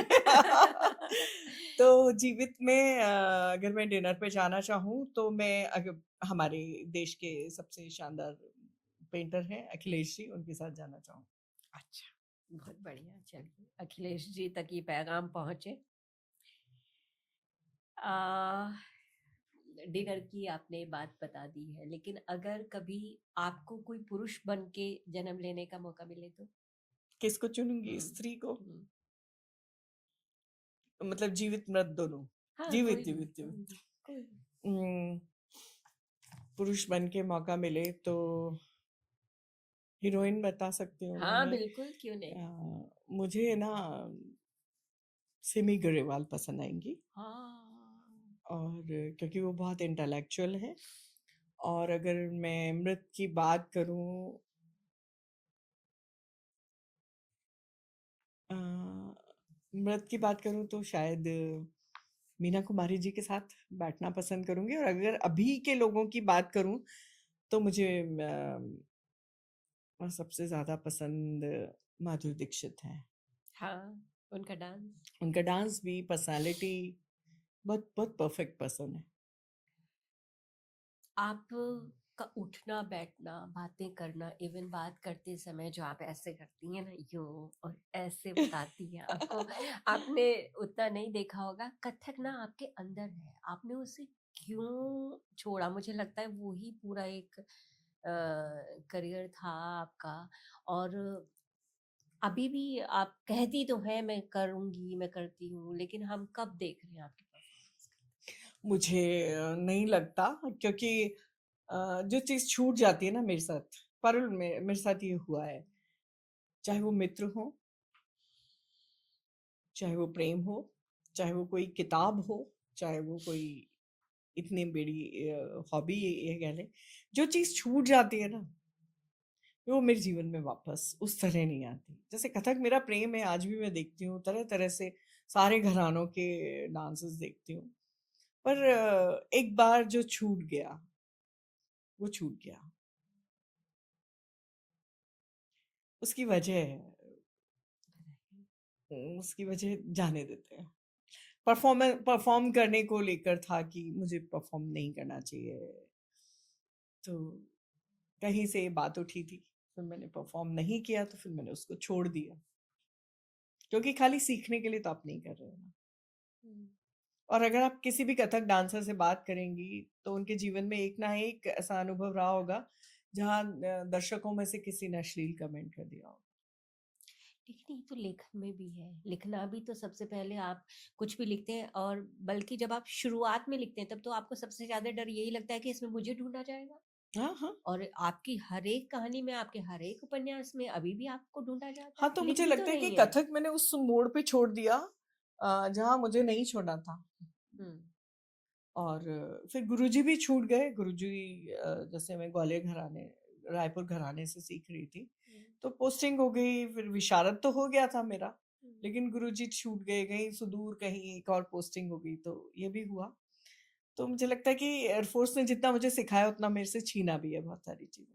अगर मैं एक ही शहर में रहती रहती या जयपुर घराने से, तो कभी मेरा कथक खत्म नहीं होता। हम्म। पति के जो है करियर बनाने के लिए हम जो है पत्नियां अपने लिए फिर दोबारा से ढूंढने लग जाती हैं हाँ, फिर शायद, पर ये लेखन, कितनी बड़ी बात बहुत है सारी ना कि कहीं चीजें, से भी उठ के चली आती हम फिनिक्स हैं। हैं। अपनी राख से उठ जाते हैं। कितनी अच्छी बात है ना। अच्छा, तो ये तो बता दीजिए, वो पहला क्रश, उसका नाम तो बता दीजिए। मुझे नहीं लगता नाम बताना सरनेम चाहिए। चेंज कर दो यार, अब तो नहीं बता दो। सरनेम गलत बता दो। नहीं नहीं नहीं, नाम नहीं बताना चाहिए। अच्छा, चलिए, बहुत अच्छी बातचीत आपसे रही है, और समय की पाबंदी होती है, हमने उसे भी जो है क्रॉस कर लिया है, लेकिन पर्यावरण के लिए आपकी तरफ से कोई 3 चीजें जो हर किसी को अपने जिंदगी में लेके आनी चाहिए, ताकि हम अपने बच्चों को एक कुछ तो दे के जाएं। अच्छा। पैदल चले, क्योंकि मैं अगर 3 किलोमीटर भी कोई चीज़ है तो मैं चाहती हूँ कि हम पैदल जाएं, और उससे पेट्रोल और प्रदूषण दोनों कम होगा और स्वास्थ्य अच्छा रहेगा। दूसरा, अपने आसपास हरियाली रखें। अगर आपके घर में जगह नहीं है तो बाहर आसपास सड़क के किनारे कहीं ना कहीं पेड़ लगाएं और उससे दोस्ती बनाएं। और तीसरा, प्लास्टिक का कम से कम इस्तेमाल करें और पानी को बचाएं। बहुत बढ़िया, हम लोग याद रखेंगे, और मुझे लगता है जितने लोग सुन रहे हैं वो भी इस चीज को ध्यान में रखेंगे, और इस धरती को अपने बच्चों के लिए, अपनी आने वाली नस्लों बिल्कुल। के लिए कुछ ऐसा दे के जाएं कि उसमें एटलीस्ट रह सकें, और हमें ये और ना एक और कहें। बात पारुल जी। में जाते जाते कहना चाहती जी। हूँ जी। कि मैंने एक बार कनुप्रिया से कहा कि लोग बाग ना, मैं दोबारा एक ही साड़ी पहन लेती हूँ तो मुझ पे हम्म। कमेंट करते हैं। तो कनुप्रिया ने मुझे एक बात सिखाई थी कि हम्म। मम्मा, जो एक ही ड्रेस बार बार पहनते हैं, that is called power dressing.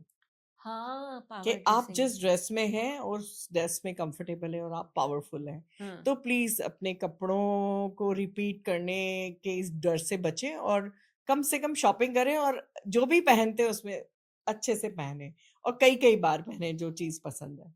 Hmm.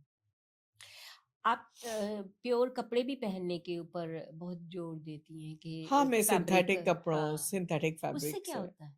Synthetic fabric नदी में जाके नष्ट नहीं होता और आप अगर देखेंगी किसी भी हाँ। नदी के किसी मुहाने को तो वहां पे आप पेड़ों पे कपड़े लटके हुए पाएंगी, हम्म। जबकि कॉटन, सिल्क और ये सब तो नष्ट हो जाता है, कीड़े खा लेते हैं। हम्म। सिंथेटिक कपड़ा कहीं नष्ट नहीं होता और इनको अगर मछलियां भी खा लेती हैं तो वो जो माइक्रो आर्टिफिशियल जो थ्रेड्स हैं वो उनकी हम्म। लंग्स में होते हैं और अगर आप फिश ईटर हैं तो आपके बॉडी में वो दोबारा जाते हैं। हाँ, तो एक बड़ा लंबा साइकिल है जो आपको नष्ट कर सकता है सिंथेटिक चीजें पहनने से। नहीं पहनते हैं।